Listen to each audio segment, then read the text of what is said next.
Friends, आज की कहानी कुछ इस प्रकार है कि एक बाज का बच्चा बहुत सारे मुर्गियों के बीच रहता है और वो खुद को मुर्गी का बच्चा ही समझने लगता है।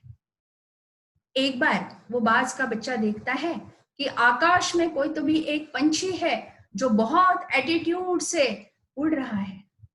वो सारे मुर्गियों के बच्चों को बुलाता है और बोलता है, देखो देखो वो पंछी कितने एटीट्यूड से, है ना, कितने दिमाग से उड़ रहा है गगन में। मुर्गियों के जो बच्चे हैं उस पे हंसने लगते हैं और बोलते हैं, अरे वो बाज है, बाज जो कि बहुत दिमाग से गगन में उड़ता है। और फिर ऐसे करते करते ये बाज जो है ये मुर्गियों के बीच ही रहता है, ना तो कभी उड़ना जानता है और ना कुछ, और ऐसे ही उसकी जिंदगी जो है वो व्यतीत हो जाती है। So moral of the story is that कि मैं बाज का बच्चा हूं, ये जब तक हमारे समझ में नहीं आता है तब तक के हम मुर्गियों के बच्चों के बीच ही रहते हैं। एक बार अगर हम समझ गए कि नहीं यार, मैं तो बाज का बच्चा हूं, मेरी उड़ान जो है वो बहुत ऊंची है, मुझे कोई चाहे कुछ भी बोले बट मैं बाज का बच्चा हूं। इसी मॉरल के साथ मैं सीमा बख्शी आपके क्लास के लिए उपस्थित हूं आज हिंदी पढ़ाने के लिए। और आज सीखते हैं एक खूबसूरत सी पोएम जो कि त्रिलोचन जी ने लिखी हुई है और जिसका नाम है नवनिर्माण। शीर्षक ही कितना खूबसूरत है, देखिए, नवनिर्माण। कोई भी मतलब हमें समाज में नवनिर्माण करना है या फिर हम ऐसा शुरू करते हैं कि मुझे व्यक्तिगत नवनिर्माण करना है।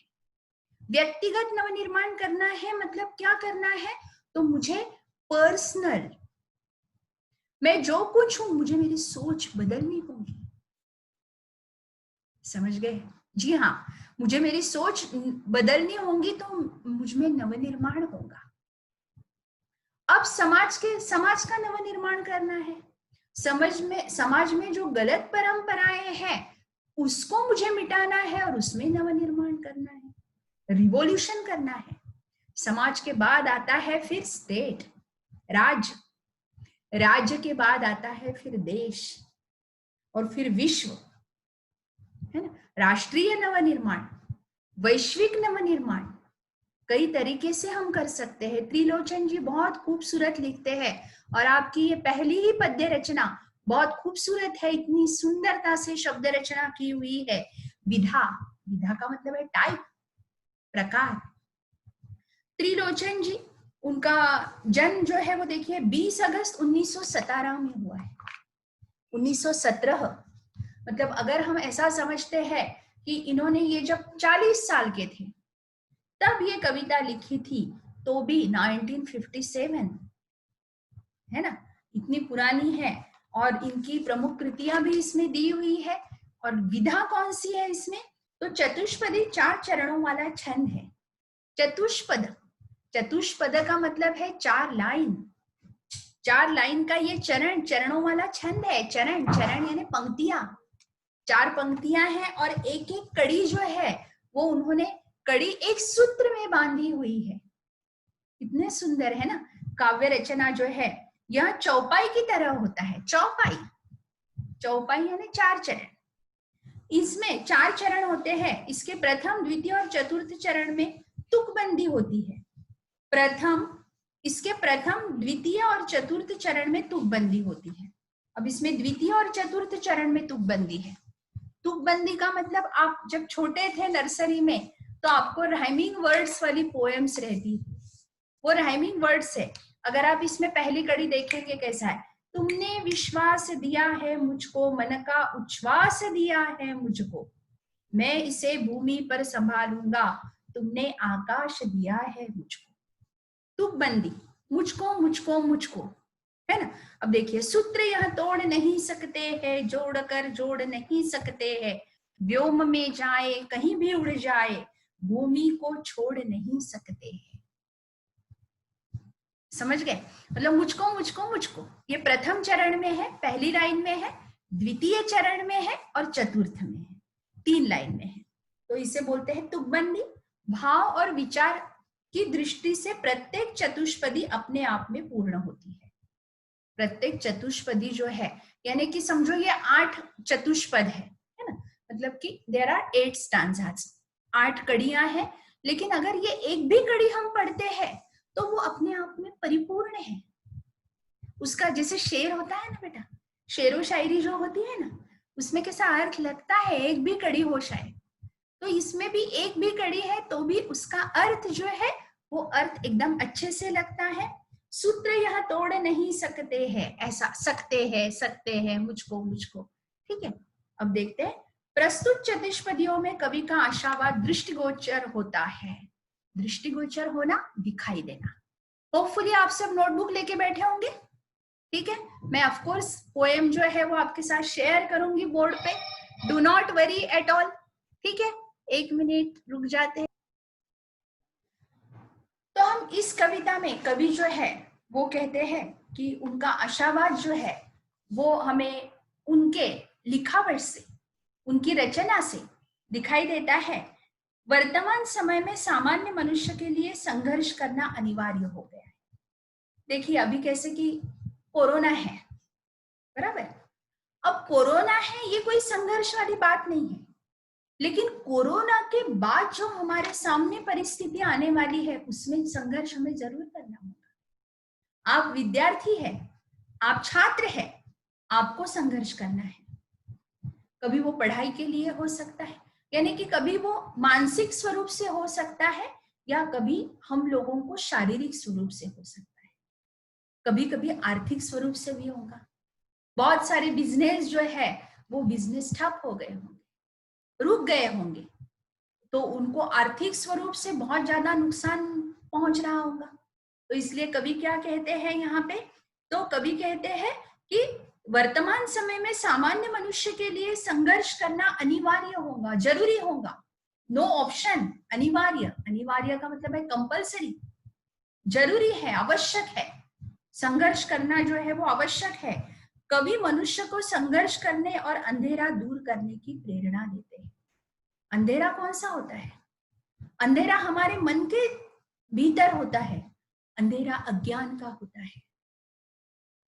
जब हमें कोई एखादी कोई बात है वो समझ में नहीं आ रही है, तब हमारे आंखों के सामने अंधेरा होता है, क्योंकि हमारा इग्नोरेंस होता है, हमारा अज्ञान होता है। तो कवि कहते हैं कि अंधेरा दूर करने की प्रेरणा देते हैं। जीवन में जो कोई व्याप्त अन्याय, अत्याचार और विषमता, ये तीनों वर्ड बेटा बहुत इंपॉर्टेंट है। अन्याय, अत्याचार और विषमता। अन्याय यानी इनजस्टिस, ठीक है, किसी पे अन्याय होता है, उसे अपने हक की बात नहीं मिल रही है, वो होता है अन्याय। अत्याचार यानी जुल्म होता है, जब जुल्म होता है तो वो सहना। और विषमता, हमारे देश में, हमारे समाज में कई तरह की विषमताएं हैं, जैसे कि लिंग भेद है, आर्थिक विषमता है, वर्ण भेद है। आर्थिक विषमता, अमीर बहुत अमीर होते जा रहा है और गरीब बहुत गरीब होते जा रहा है, ये हो गई विषमता। वो स्त्री है और मैं पुरुष हूं, ये हो गया लिंग भेद। वर्ण भेद, वहां काला है मैं गोरा हूं, यह हो गया वर्ण भेद। धर्म भेद, जाति भेद, कई तरह की विषमताएं हैं, और ये सारी विषमताएं जो है ये मिटा के हमें नवनिर्माण करना है, यह कवि का यहाँ पे कहना है। और वो मिटाने के लिए विषमता और निर्बलता भी, इस पे विजय पाने के लिए कवि बल और साहस एकत्रित करने का आह्वान करते हैं। बल और साहस दोनों भी होना। बल है हमारे पास, लेकिन वो बल यूज करने के लिए हमारे पास कॉन्फिडेंस नहीं है, हमारे पास धैर्य नहीं है, साहस नहीं है, तो क्या फायदा। इसलिए बल और साहस, न्याय के लिए बल का प्रयोग करना समाज के उत्थान के लिए श्रेयस्कर होता है। उत्थान यानी प्रगति, विकास।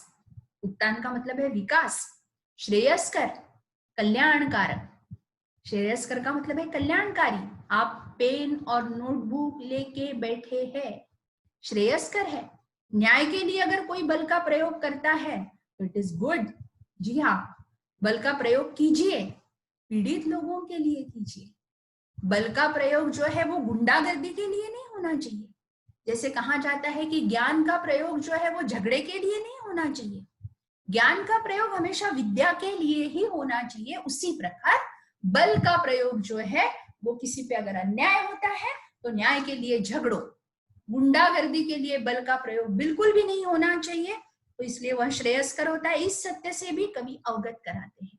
अवगत कराना, ज्ञात करना है ना, उसके लिए जानकारी देना। ये जानकारी भी हमें देते हैं। कवि का मानना है कि समाज में समानता, इक्वेलिटी, स्वतंत्रता, फ्रीडम तथा मानवता, ह्यूमैनिटी, मानुषता जिसे बोलते हैं, वो भी होनी चाहिए।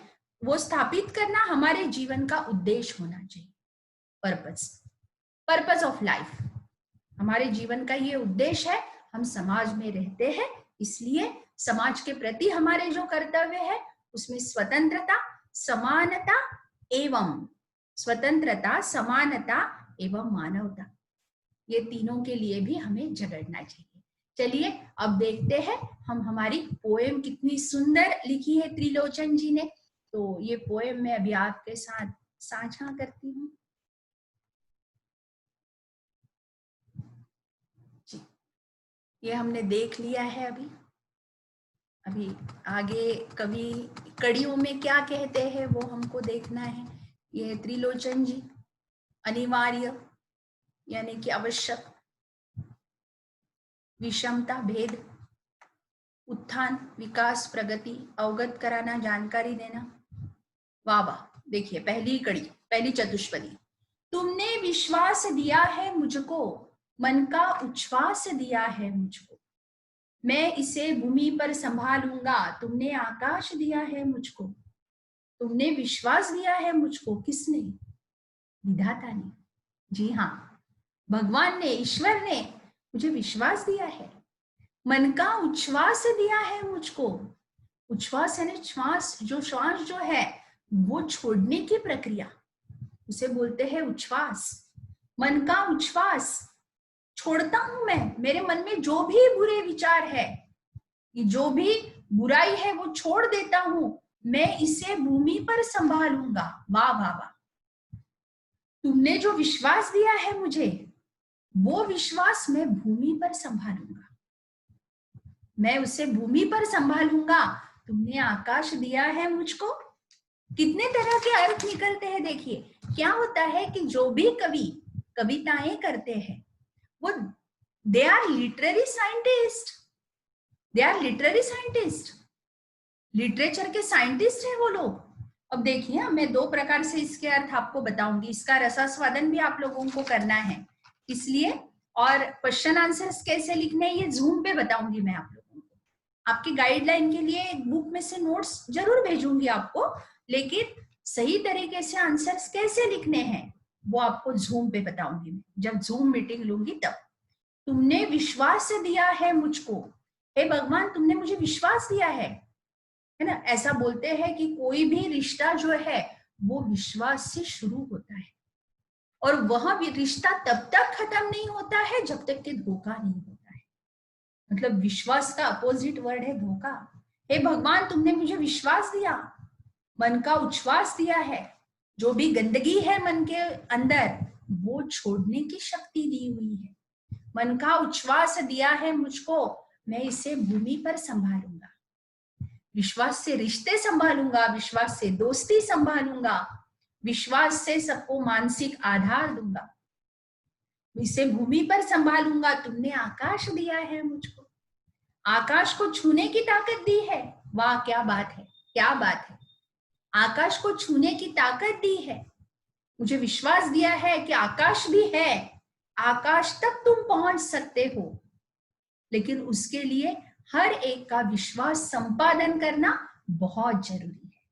अब दूसरा अर्थ बेटा ऐसा भी होता है कि मैं आकाश की ऊंचाइयों को छू लूंगा, जरूर छू लूंगा मैं आकाश की ऊंचाइयों को, लेकिन आकाश की ऊंचाइयों को छूते छूते मैं ये कभी नहीं भूलूंगा कि मेरे पैर जो है वो मेरे पैर जमीन पर होने चाहिए। इतनी सुंदर कल्पना है, समझ गए होंगे आप लोग। तो अभी नेक्स्ट जो कड़ी है उसकी तरफ चलते हैं। सूत्र यह तोड़ नहीं सकते हैं, तोड़कर जोड़ नहीं सकते हैं। कौन सा सूत्र? सूत्र यानी धागा, सूत्र का मतलब है धागा। यह धागा तोड़ नहीं सकते विश्वास का। ऑफ कोर्स विश्वास का धागा तोड़कर जोड़ नहीं सकते, और एक बार अगर टूट गया, एक बार अगर टूट जाता है तो वो जोड़ नहीं सकते। एक बार विश्वास गया कि गया। ऐसा कहते हैं कि विश्वास जो है वो कांच के बर्तन की तरह होता है। कांच का बर्तन टुकड़े टुकड़े हो जाते हैं, उसे जोड़ नहीं सकते हम। बाकी का कुछ भी हम फेविक्विक वगैरह लाके जो है वो जोड़ सकेंगे, लेकिन ये नहीं जोड़ सकते। तो सूत्र यह तोड़ नहीं सकते हैं, तोड़कर जोड़ नहीं सकते। हम ये तोड़कर जोड़ नहीं सकते। व्योम में जाए, व्योम यानी आकाश, गगन, कहीं भी उड़ जाए, भूमि को छोड़ नहीं सकते। वाह वाह वाह, देखिए पहला ही है वापस कि कितनी भी ऊंचाइयों को छू लो, आप यशस्विता के शिखर पे जाओ, सफलता के शिखर पे जाओ, आकाश को छू लो, लेकिन भूमि मत छोड़िए, है ना। गर्व मत करिए। अपने पैर जो है वो हमेशा जमीन पर टिकाए रखना। जमीन जो है वहीं पर अपने पैर रखना। सूत्र, वापिस सूत्र यहाँ तोड़ नहीं सकते। विश्वास का सूत्र तोड़ा नहीं जाता, और अगर टूट गया तो फिर जोड़ नहीं सकते। कहीं भी जाइए, विश्वास का ये सूत्र रखिए। व्योम में जाए, कहीं भी उड़ जाए, गगन में जाए, कहीं पे भी जाइए, भूमि को छोड़ नहीं सकते। अपने पैर जो है वो भूमि पर बिल्कुल जम के रखिए। समझ गए आप लोग? चलो आगे। चलिए आगे की कड़ी क्या है वो देखते हैं। अभी आगे की कड़ी, आगे की कड़ी में कवि क्या कहते हैं, देखिए। आगे की कड़ी में कवि कहते हैं, सत्य है राह में अंधेरा है। यस, ये सच्चाई है। राह में अंधेरा है। फिर से अंधेरा किस बात का है? तो अंधेरा संकट के रूप में है। संकट है मतलब अंधेरा है। रोक देने के लिए घेरा है। रोक देने के लिए घेरा है, आपको रोकने के लिए। आपके प्रगति के मार्ग में आप बहुत विकास कर रहे हैं, और उसके मार्ग में आपको रोकने के लिए ये अंधेरा घेरा गया है। देखिए आप सीए हो जाएंगे, तब सीए, कितने सारे सीए आप जो भी सिटीज में जाएंगे वहां पे रहेंगे, इतनी कंपटीशन रहेंगी। कंपटीशन के लिए बहुत बार लोग क्या करेंगे, तो आपके रास्ते में संकट बिछाएंगे। सत्य है, सच है, राह में अंधेरा है, रोक देने के लिए घेरा है, ये ध्यान में रखिए। आपको रोकने के लिए यह जो है यह घेरा है। काम भी और तुम करोगे क्या, बढ़ चलो सामने अंधेरा है। काम भी और तुम करोगे क्या, अगर तुम्हें नहीं जाना है आगे तो क्या करोगे? नहीं, रुक नहीं सकते हम लोग, है ना। रुक जाना नहीं तू कहीं हार के, कांटों पे चल के साए मिलेंगे बहार के। वाह, कांटों पे चलो चलो चलते जाओ, रुकना नहीं है। रुकना तो क्या है, हार की निशानी है। रुकना नहीं है। काम भी और तुम करोगे क्या, अगर अंधेरा दूर नहीं भगाओगे तो काम क्या करोगे? बढ़ चलो सामने अंधेरा है। और ऐसा भी मत समझो कि थोड़ा सा मैं आगे चला जाऊंगा तो वाह वाह वाह उजियारा ही उजियारा है। नो, नहीं, सामने अंधेरा ही है। आपको अंधेरा पूरी तरह से भगाने की कोशिश करनी है। बल नहीं होता सताने के लिए। अगर भगवान ने आपको बल दिया है तो पीड़ित को तकलीफ देने के लिए नहीं, पीड़ितों की मदद करने के लिए। ये देखिए अब इसमें का कैसा हो गया कि ये जो सत्य है राह में अंधेरा है, ये जो कड़ी थी, इस कड़ी में क्या दिए हुआ था, तो मन का विश्वास। मन का विश्वास अटल रखिए। अब इसमें क्या दिया है, परोपकार। परोपकार कीजिए। बल नहीं होता सताने के लिए। सताने के लिए, दूसरों को गुंडागर्दी से तकलीफ देने के लिए बल नहीं है। आपके सामने कोई स्त्री है तो वो स्त्री पे अत्याचार करने के लिए आपका बल नहीं है, क्योंकि वो निर्बल है इसलिए आप उस पर बल का प्रयोग करेंगे? जी नहीं, जी नहीं, बिल्कुल भी नहीं। बल नहीं होता सताने के लिए, वह है पीड़ित को बचाने के लिए। पीड़ित यानी जिसको पीड़ा हुई है, इंग्लिश में जिसे आप विक्टिम बोलते हो। पीड़ा, वह पीड़ित है, बल नहीं होता सताने के लिए, वह पीड़ित को बचाने के लिए, जो भी पीड़ित है, जिसे तकलीफ है, उसको बचाने के लिए बल का प्रयोग कीजिए। बल मिला है तो बल बनो सबके परोपकार, सबकी आवाज बनो, बुलंद करो आवाज, मैं आपके साथ साथ हूं, मैं आपका नेता हूं। बल मिला है तो बल बनो सबके पड़ो न्याय दिलाने के लिए। न्याय दिलाने के लिए बल का प्रयोग कभी कभी करना पड़ता है। तो किसी को न्याय दिलाने के लिए अगर बल का प्रयोग आप करते हो तो वो कहीं पे भी गलत नहीं होता है। Remember this. जिसको मंजिल का पता रहता है, पथ के संकट को वही सहता है ना। क्या होता है, एक वो ए दिल है मुश्किल का गाना है, उसमें एक लाइन बड़ी खूबसूरत है, मुझे बहुत अच्छी लगती है वो लाइन। सफर खूबसूरत है मंजिल से भी। मंजिल पाना है, डॉक्टर होना है, सीए होना है, आईआईटी करना है, मुझे अच्छा गायक बनना है, मुझे अच्छा चित्रकार बनना है, मुझे टीवी पे आना है।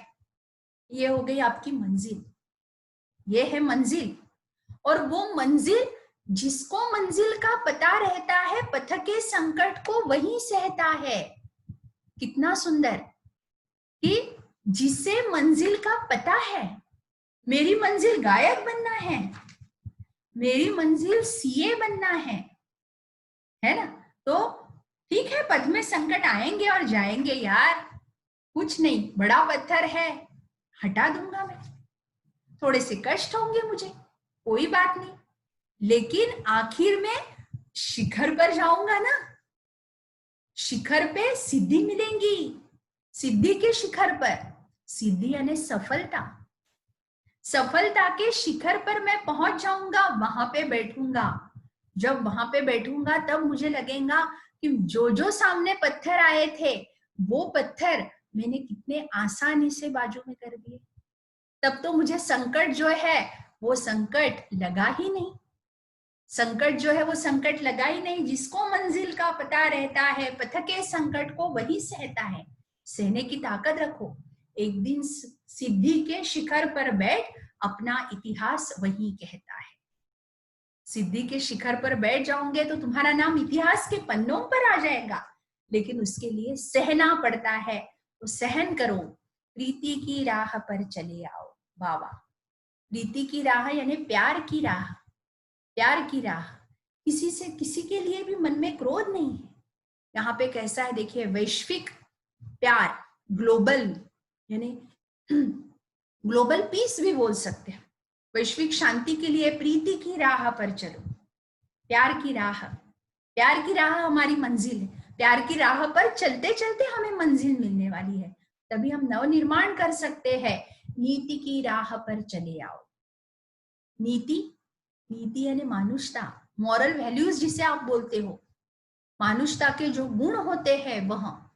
मंजिल का पता, पहले इसमें जो था मंजिल का पता, तो मंजिल क्या है, शांति निर्माण करना, नवनिर्माण करना।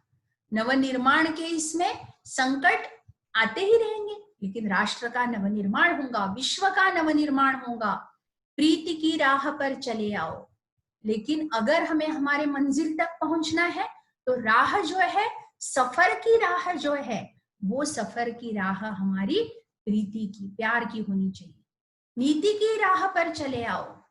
जैसे कि हम बोलते हैं by hook or crook I will get marks, no, by hook or crook नहीं, सिर्फ नीति की राह, मानुषता की राह, मॉरलिटी है ना, जो सही राह है वो चुनो। शायद से गलत राह से हम जल्दी पहुंच जाएंगे, शॉर्टकट होगा, नहीं, मेरा लॉन्ग कट रहा, मेरा रास्ता जो है, मेरी राह जो है वो लंबी रही तो भी चलेगा, लेकिन नीति की राह पर मैं चलूंगा, तो ही क्या होगा, राष्ट्र का नवनिर्माण होगा। वह तुम्हारी ही नहीं सबकी है, गीति की राह पर चले जाओ। सबने अपनानी चाहिए कौन सी राह, प्रीति की और नीति की, वह तुम्हारी ही नहीं सबकी है, गीति की राह पर चले आओ। गीत यानी गाना, सॉन्ग, गीत, गीत क्या होती है, खुशहाली होता है। गीत क्या होता है, आनंद होता है। तो जीवन में अगर आनंद चाहते हो तो प्रीत और नीति, ये दोनों मिला के हमारे जिंदगी का गाना जो है वो बहुत खूबसूरत होगा, ऐसा कवि का कहना है। साथ निकलेंगे आज नर नारी, समानता है ना, इक्वेलिटी, यहाँ पे विषमता मिटाना चाहते हैं कवि। साथ निकलेंगे आज नर नारी, ना कोई कम ना कोई ज्यादा, है ना। यहाँ पे क्या चाहते हैं कवि कि मतलब ऐसा भी नहीं है कि कोई स्त्री जो है वो खुद को पुरुष से ज्यादा समझ रही है या पुरुष है वो स्त्री को ज्यादा समझ रहा है। साथ निकलेंगे आज नर नारी, लेंगे कांटों का ताज नर नारी। कांटों का ताज, ताज यानी मुकुट, क्राउन। कांटों माना कि चलो कांटे हैं, वो प्रॉब्लम यार, कोई बात नहीं, वो कांटों का ताज लेने के लिए भी तैयार है। दोनों संगी है, सहचर है, साथी है, दोनों भी संगी सहचर है, फ्रेंड है, इन दोनों में दोस्ती है। और अब रचेंगे समाज नर नारी। सिर्फ मतलब हमारे यहाँ जो पितृसत्ताक पद्धति है ना, तो फिर मेल डोमिनेटिंग कल्चर जो है वो नहीं रहेगा। नवनिर्माण में वो नहीं चाहते हैं कभी, कभी चाहते हैं कि अब रचेंगे समाज नर नारी। अभी तक सिर्फ बच्चों को जन्म देना, चूल्हा करना यही औरत करती थी, लेकिन अब ऐसा नहीं होगा। अब औरत चूल्हा करती है तो पुरुष भी चूल्हा कर सकता है।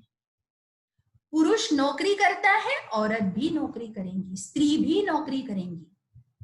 ये हो गई समानता। इसमें कांटे हैं, माना कि घर की जो भी नारी है वो नारी क्या करती है, तो बाहर नौकरी के लिए भी जाती है, बच्चे भी संभालती है। ये तो कांटों का ही ताज है ना, क्योंकि उसके राह में कितने संकट आते हैं। अब पुरुष भी नौकरी के लिए भी जा रहा है, बच्चे भी संभाल रहा है, अपनी पत्नी को पूरे कामों में मदद भी कर रहे हैं। ये समाज रच रहे हैं। यहाँ पे कभी समानता चाहते हैं। अब साथ यहाँ पे समानता। अब लास्ट का जो कड़ी है, अंतिम कड़ी जो है वो बहुत खूबसूरत है। वर्तमान बोला अतीत अच्छा था, न्यू जनरेशन वर्तमान, वो बोले कि पिछली पीढ़ी बहुत अच्छी थी, प्राण के पथ का मीत अच्छा था। प्राण का पथ, जीवन का ये रास्ता, पथ यानी मार्ग, मीत यानी सखा दोस्त, वो अच्छा था। गीत मेरा भविष्य गाएगा। मेरे पहले की जो मेरा अतीत यानी पास्ट, भूत, मेरा भूत जो है वो अच्छा था। मेरे जैसे मैं हूं, मेरे माँ और पिताजी बहुत अच्छे थे, वो मेरे प्राण के पथ, मेरे प्राण से भी ज्यादा प्रिय थे, वो मेरे दोस्त थे। लेकिन गीत मेरा भविष्य गाएगा, मेरे बच्चे मेरे भविष्य है, वो नवनिर्माण का गीत गाएंगे। यूं अतीत का भी गीत अच्छा था, और अतीत जो बीत गया वो भी अच्छा था, लेकिन फिर भी मैं नई समाज रचना चाहता हूं। मैं नया समाज जो है वो नवनिर्माण करना चाहता हूं, नए राष्ट्र का नवनिर्माण करना चाहता हूं। और इस प्रकार अन्याय, अत्याचार, विषमता, निर्बलता ये हटा के समानता, स्वतंत्रता और मानवता ये समाज में लाने हैं। और इस प्रकार त्रिलोचन जी ने ये पूरा विश्लेषण जो है ये किए हुआ है। आपको एक बुक में से कुछ नोट्स जो है वो मैं इस पोएम की देने वाली हूँ, लेकिन उसमें एक्स्ट्रा क्या लिखने का है, वो एक्स्ट्रा कैसे लिखने का है वो आपको जूम मीटिंग में जरूर समझाऊंगी। तो नेक्स्ट वीक में एक जूम मीटिंग करते हैं, और वो जूम मीटिंग में हाउ टू राइट आंसर्स ये बताऊंगी। फिर नेक्स्ट जूम मीटिंग में आपको जो तकलीफ होंगी वो आप मुझे पूछेंगे। कल एक नए चैप्टर के साथ फिर से उपस्थित रहेंगे। तब तक के लिए बाय। देखते रहिए मेरा चैनल, और आपको अगर अच्छा लगा, आपको कुछ प्रॉब्लम रहे तो कमेंट बॉक्स में कमेंट जरूर लिखिएगा। चलिए कल मिलते हैं। See you tomorrow. Bye all of you. Bye bye.